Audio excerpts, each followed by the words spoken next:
Dick Kelly. Thank you so much, Dick. We've received several contributions, written contributions from people who couldn't be here.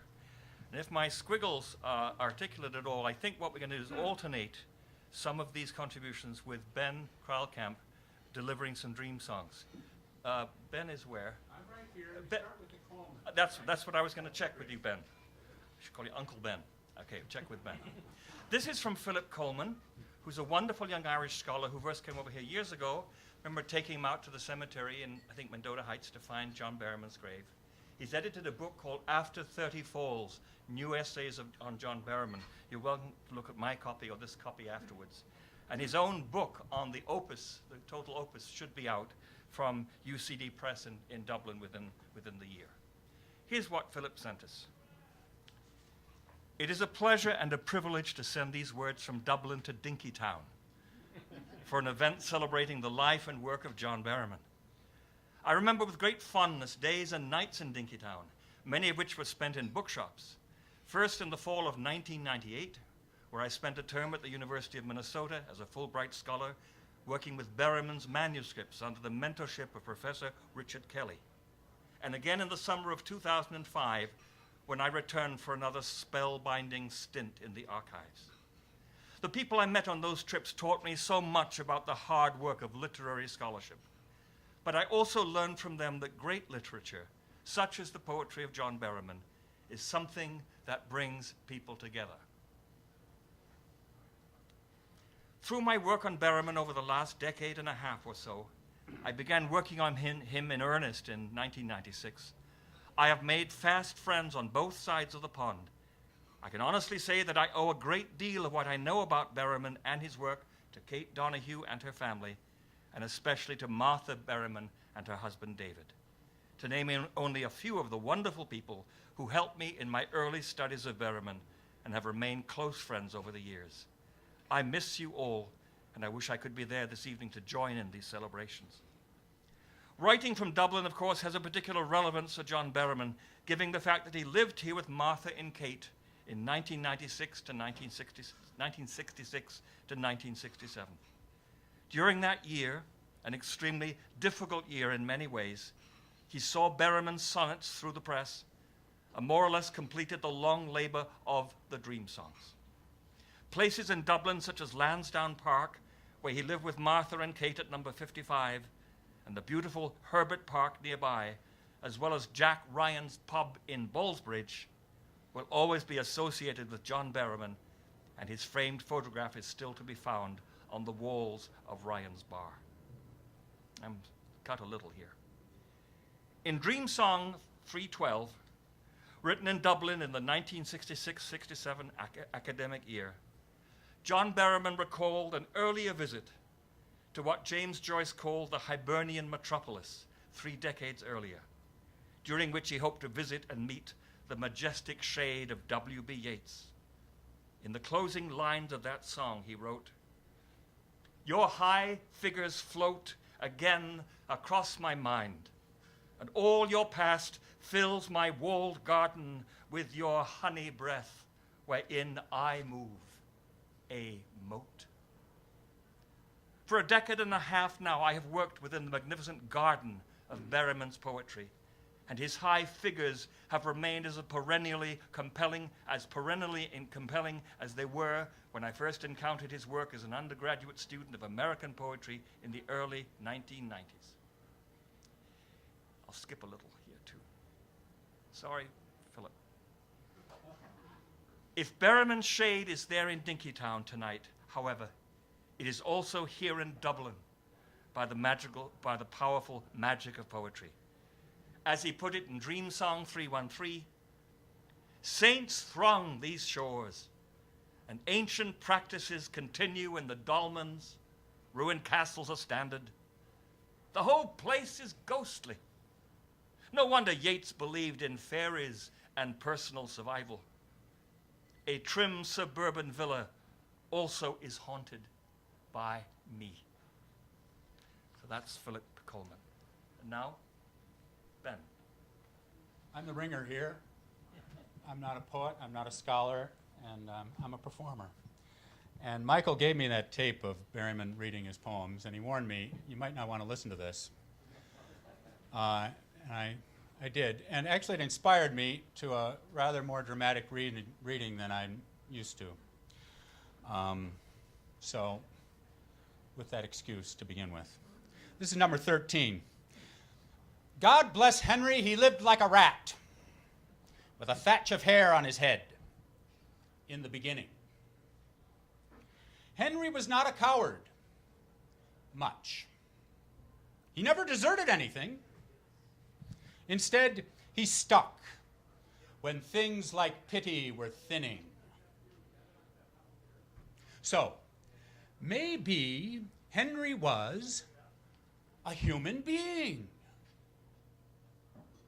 Let's investigate that. We did. Okay. He is a human, American man. That's true. My lass is breaking. My brass is aching. Come and diminish me and map my way. God's Henry's enemy. We're in business. Why, what business must be clear? A cornering. I couldn't feel more like it. Mr. Bones, as I look at the saffron sky, you strikes me as ornery.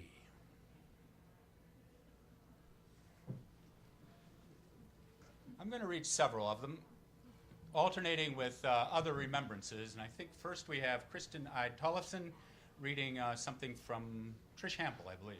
Yay, Kristen. Yeah.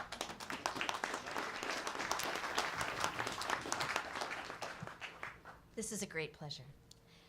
Lucky Life, meeting Berryman at 18. I first heard John Berryman's name from Garrison Keillor. Strange how clear the memory is, spring of 1965. I had written my first piece for the Ivory Tower, the university's student magazine. It was about the faculty curling club, and I was supposed to make it funny. I was sick with the effort, having labored for days over this inherently mirthless subject. I was sitting at a small desk alongside Garrison, who was the magazine's editor. He was going over the piece, pencil poised over my words. He suggested a small change, a transposition of words, I think. Okay, he asked before moving on. I paused. I felt duty-bound not to cave right away. Wasn't that being true to yourself as a writer, refusing to alter a word? He looked at me and said, you know, most people's prose can be improved. I saw he was right, but I didn't know how to back down. And into this silence, he said, except Berryman's sentences. You couldn't make a change in one of his sentences. You could make a change in one of his sentences, but it wouldn't matter. You couldn't improve it. I pretended to know who this Berryman was. Soon I learned. A great poet, and teaching right across the street. Two facts that seemed mutually exclusive. But in turn, each member of the magazine staff, Garrison, then Lou Hyde, then Jim Moore, took a class from Berryman. There were no creative writing courses at the university then. Berryman taught what today would be called great books in the now defunct humanities program. He taught the Greeks, Dante. People like that, it didn't matter. Students signed up for Berryman, not Dante. He had the extraordinary practice in those pre-memoir days of inaugurating each class by requiring students to write a 3-page autobiography. It's hard to convey how astonishing, wonderful, and alarming this assignment was to undergraduates who had been taught to write term papers without employing the first-person voice. Each of the boys, as I thought of my colleagues on the magazine staff, came back to report with showy nonchalance that Berryman had read his autobiography aloud to the assembled class as a model. It was a ratification of being a real writer. I saw I would have to undergo the test myself. Next quarter, I signed up for the first of at least 2 courses I took with Berryman. I spun out a heart-rending autobiography about a crisis of faith, which I should be ashamed to admit I knew would draw his attention. He read the winning autobiographies aloud in class, his cigarette waving perilously, and I felt I'd died and gone to heaven when he read mine. Later, he invited several of us in the class who wrote to his house for tea or sherry or something marvelously Mr. Chips-like. In my 4 years at the university, he was the only professor who ever invited me to his home. He sat with 3 of us around him in the late afternoon. I think I perched on a hassock. He read our poems aloud. "Not bad at all, Miss Hampel," he said, shedding gold all around me. He offered to recommend me to the Iowa Writers' Workshop. I can see myself sitting there in the dimming light. Sherry, please. Sherry seemed the English major drink. In the lovely old Prospect Park house. Late in the long, beautiful dream of that afternoon, Kate came in and said gently, "I'm sorry to interrupt, but it's time for dinner." Oh, I gushed from my meta world. I couldn't eat a thing. "No," she said, gentler still. "I mean, it's time for us to have dinner. It's time for you to go home." I was too happy to be mortified. As I left, Kate whispered, "I'll be sure he remembers his promise to mention you at the Writers' Workshop next week when we go down for his reading." It's a promise she kept, and it sent me on my way. Patricia Hampel, Valentine's Day, 2011, Santa Monica.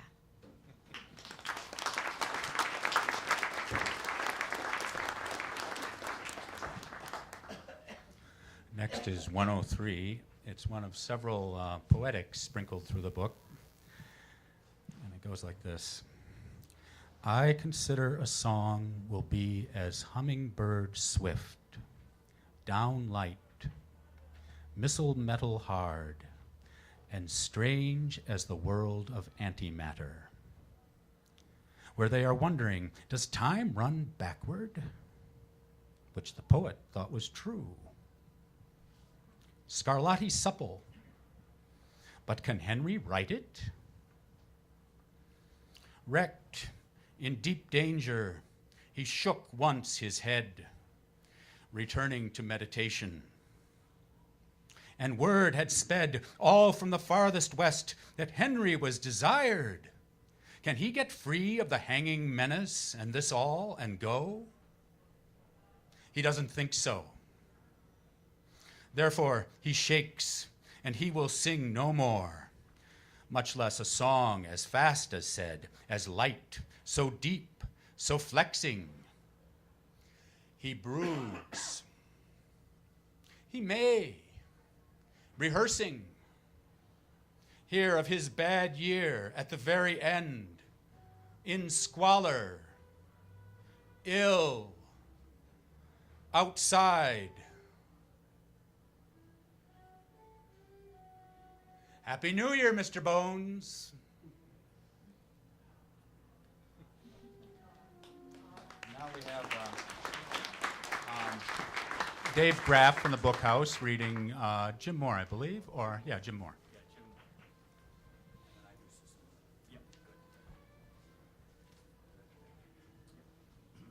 Quote, and this is Jim Moore. What mattered most to me about John Berryman? Sorry. Thank you. What mattered most to me about John Berryman, other than his poetry, was how passionate he was about literature. He taught us one hot summer, too hot to ask you to write any papers, I remember him saying, probably 1968, in one of the then new, God-forsaken, starkly boring buildings off of Washington Avenue. We sat before him, lined up in rows. I always sat in the back, hoping to escape his roaming eye. But every so often he would say something and follow it with, no doubt when he could tell my attention had flickered, "Don't you agree, Mr. Moore?" Speaking in a voice loud enough and demanding enough that it made me flinch every time. The Diary of Anne Frank was just being published, and Berryman had flown to New York to see the book in manuscript. He was incredibly excited about it and ended up comparing it to the Confession of St. Augustine, Suzuki's Zen mind, beginner's mind, and a poem from Coleridge. His mind was on fire, and that fire carried over to all of us. I realized during that hot summer in that grim room that it was not only okay to care about literature and about being a writer. It was, to quote the man himself, marvelous. And I have carried that realization with me these 40-some years since then. Jim Moore.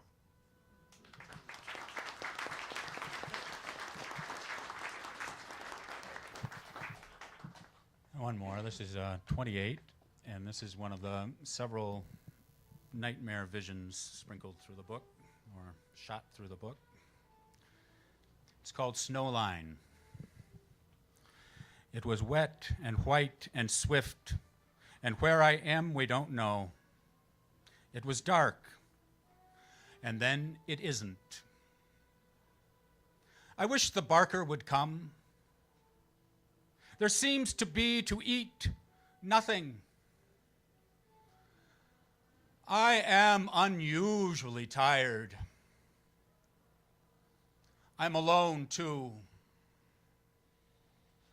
If only the strange one with so few legs would come, I'd say my prayers out of my mouth as usual. Where are his notes I loved? There may be horribles. It's hard to tell. The barker